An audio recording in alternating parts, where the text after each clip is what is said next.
Ku danna mana subscribe, kana ku danna mana ƙararrawar sanarwa domin samun sababbin kiɗaɗuwanmu a kowane lokaci. Mun gode.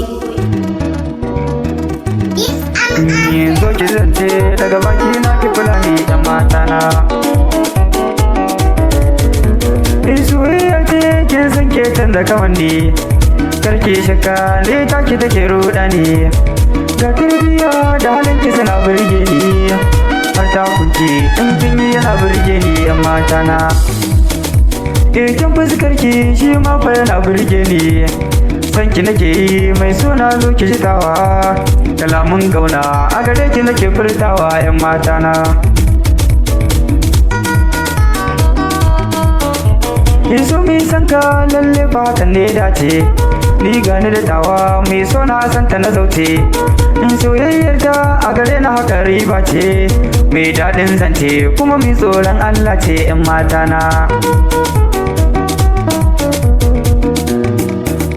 Izo mi soyayya mai sona yar baba, mi soyayya dan Allah ba dan tarba ba. Haɗin Allah ne ni da ke ba za a raba ba, amma na za na rike ki yar gatan mama da baba yan matana.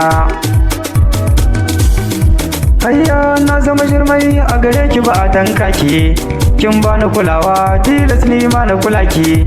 In za a taba ki ni ne zan kare haƙinki, ni san ki nake yi na faɗi har zuci da baki yan matana. Soyayyar ki a zuciya ta yi mun na so mu yi sanka lalle fa kan shi ne so.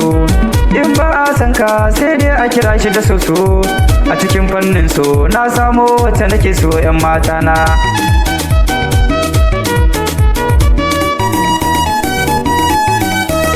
Rishin kyarai zuci za ta yi kuna, to me sona ya ki mu zauna.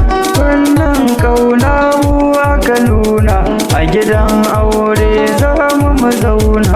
Ciwon so ne ke sa illa, shillan kauna mahaushi mu shilla. Ni ne Ibrahim mai son ki nake yin wake, zo ki zance daga baki na ki fulani yan matana. Zo ki zance daga baki na ki kula ni yan matana, yan matana.